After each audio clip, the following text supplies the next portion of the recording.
Bonjour à tous, aujourd'hui nous allons voir la découpe d'une pièce de porc poêlé, à savoir un carré de porc poêlé, donc pour 4 personnes, servi avec sa garniture, aujourd'hui une garniture fleuriste. Donc l'intitulé exact du plat, carré de porc poêlé fleuriste. Petit rappel sur la cuisson poêlée, nous sommes sur une cuisson au four dans une garniture aromatique qui est utilisée ensuite pour réaliser un fond de poêlage, une sauce, aujourd'hui une sauce brune au Porto. Présentation du poste de travail avant de partir chercher votre pièce et sa garniture qui est dressée dans le même plat aujourd'hui. Planche à découper, la rigole toujours en bas à gauche. Assiette à déchets petit format pour la quantité de déchets que je vais avoir sur cette pièce aujourd'hui. Ma plaque à accumulation au tout dernier moment, mon trancheur très bien aiguisé affûté, 2 pinces, une cuillère à entremets pour la sauce. Une pince pour la viande, une pince pour la garniture comme d'habitude. Arrivée de la cuisine avec port de suite complet, assiette client, saucière et plat avec viande et garniture aujourd'hui, si possible sur la même main. Ne disposant pas d'assez de place sur le guéridon pour déposer ma saucière aujourd'hui sur ce type de guéridon, je pense à préparer une plaque à accumulation sur ma console et dès que j'arrive, je dépose ma saucière qui est transportée donc sur sa doublure sur une plaque à accumulation sur la console. Je fais glisser mon plat sur ma plaque à accumulation. Comme d'habitude, je ne cherche pas à soulever le plat, je cherche à le faire glisser. Mes assiettes, comme toujours, sous mon guéridon. Encore une fois, comme d'habitude, je replie mon lito de forme carrée, je récupère mon plat et je viens au milieu de ma table annoncer à haute et intelligible voix carré de porc poêlé fleuriste. Je reviens faire glisser mon plat. Et je peux maintenant commencer la découpe. Les carrés de porc et carrés de veau se découpent de la manière suivante. Nous avons côte et entrecôte. Et nous devons servir à notre client une côte, une entrecôte. Tandis que le carré d'agneau qu'on a précédemment vu, on coupe directement entre les côtes et on ne sert que cette pièce à nos clients. Autre particularité des carrés, je rappelle, on dresse toujours face au client la partie bombée et non pas la partie charnue, c'est-à-dire la partie osseuse. On présente la partie charnue. J'égoutte délicatement mon carré et je le bascule sur ma planche à découper. Je pose ma cuillère, je pique entre 2 côtes.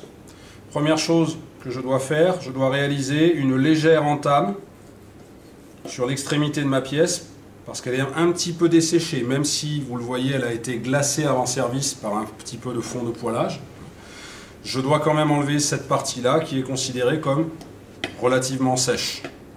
Donc je découpe cette première entame de ce côté. J'ai pour habitude personnellement de croiser mes bras, mais on n'est pas obligé, on peut aussi très bien travailler de la manière suivante, comme ça. Moi je suis plus à l'aise en croisant mes bras.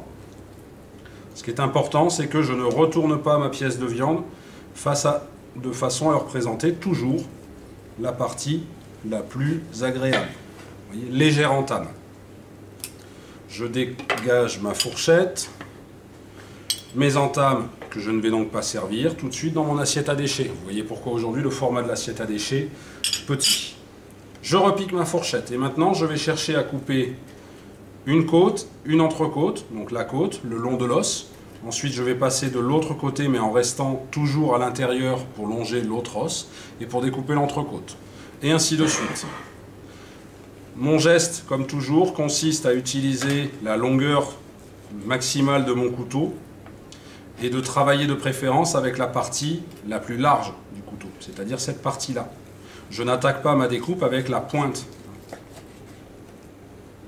Première côte, première entrecôte. Je passe de l'autre côté de l'os. Je continue, côte, entrecôte. Il est indispensable pour ce type de pièce que la cuisine vous ait bien dégagé ce qu'on appelle le talon ici. Parce que s'il ne vous le désosse pas, vous allez être dans l'impossibilité de découper la pièce.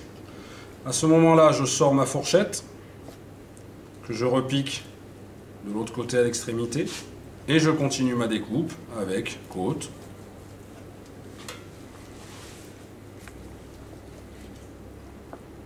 et mon entrecôte. Et c'est là que généralement on va avoir un petit peu plus de mal sur les derniers morceaux puisqu'on a moins de prise.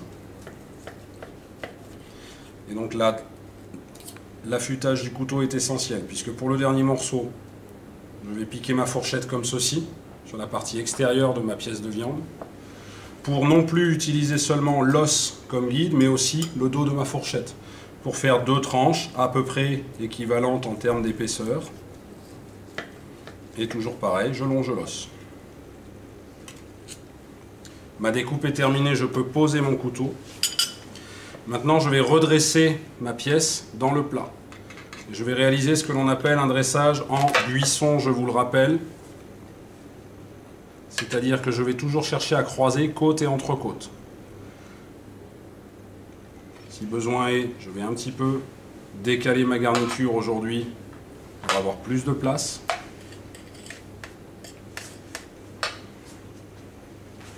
Et donc ma côte, mon entrecôte.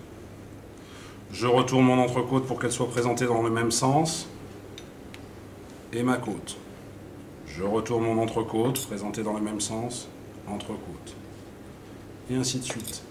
Pardon, celle-ci, je n'ai pas besoin de la retourner. Celle-ci, je la retourne. Et celle-ci, pour terminer.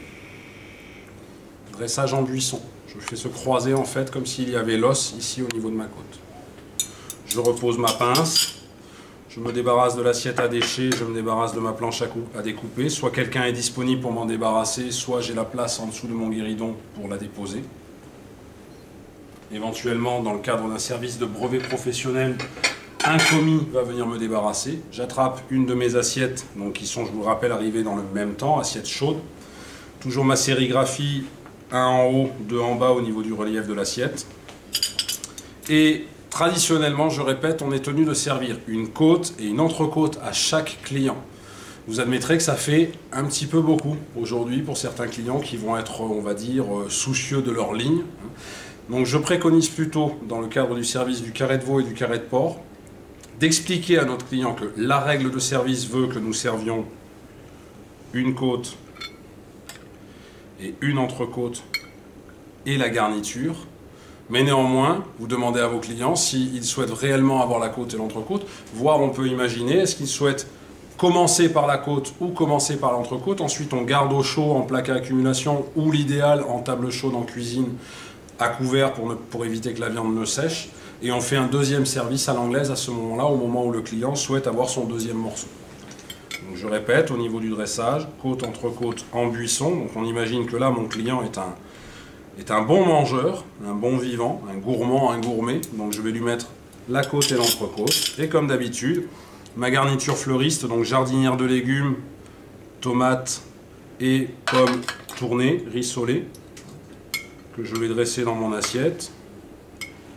De manière harmonieuse, je propose toujours la viande en bas et la garniture en haut de préférence, quelques petits pois.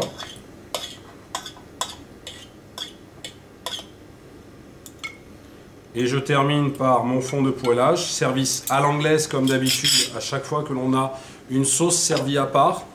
L'idéal, merci, est vraiment de le servir à l'anglaise, de façon à demander à ce moment-là à notre client s'il a une préférence, sachant que la règle veut que l'on ne nappe pas les viandes blanches. C'est-à-dire que de moi-même, je ne dois pas servir directement sur la viande. D'accord ?